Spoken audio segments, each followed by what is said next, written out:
Sono il Capricorno e non ho mai chiesto niente a nessuno. Mi sono costruito con le mani, con il sangue sotto le unghie, con i denti stretti e le lacrime ingoiate.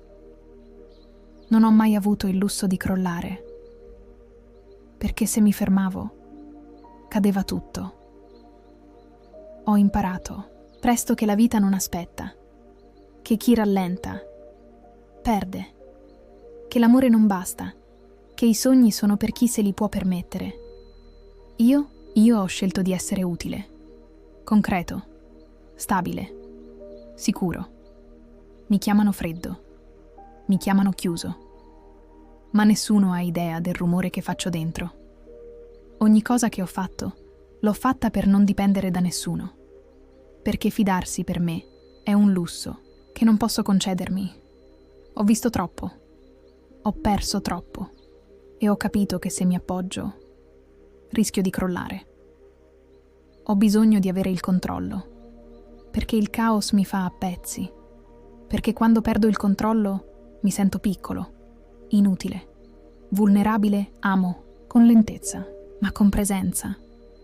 Non sono quello delle grandi parole, ma se ti do un posto nella mia vita è perché non voglio più perderti. Sono orgoglioso, sì.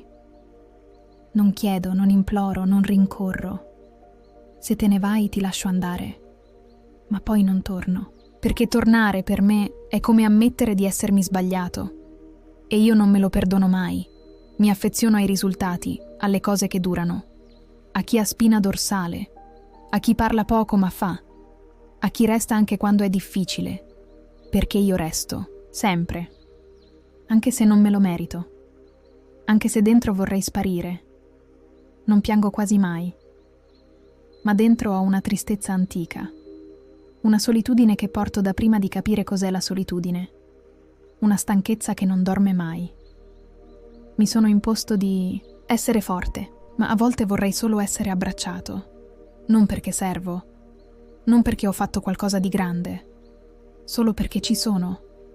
Ho fame di rispetto, non di applausi. Ho bisogno di sicurezza, non di emozioni che durano 3 giorni. E se non ti cerco, non è perché non ti voglio, è perché sto cercando di non pesare, di non disturbare, di non sentirmi un bisogno. Sono il Capricorno e non mi sono mai scritto questa lettera perché mi sembrava inutile, perché pensavo che le parole non cambiano niente, che la vita si dimostra, non si dice. Ma forse no. Forse scrivere è l'unico modo che ho per ricordarmi che anche io ho bisogno, che anche io sono fatto di crepe, che anche io voglio qualcosa che non si compra, non si costruisce, non si programma. Voglio essere amato, non per quello che faccio, ma per quello che sono quando smetto di dover dimostrare qualcosa. E no, non voglio che mi capisci, voglio che smetti di interpretarmi. Non sono un enigma da risolvere, sono una persona che, per sopravvivere, ha imparato a non chiedere. Ma questo non vuol dire che non sento. Basta aspettarsi che sia io a tenere tutto in piedi, a iniziare, a reggere, a decidere, a fare il forte. Non voglio più essere l'unico che non cede, non l'unico che protegge, non l'unico che sa sempre cosa fare. Voglio potermi permettere il lusso di essere stanco, di sbagliare, di avere dubbi, di abbassare le spalle senza che il mondo mi crolli addosso.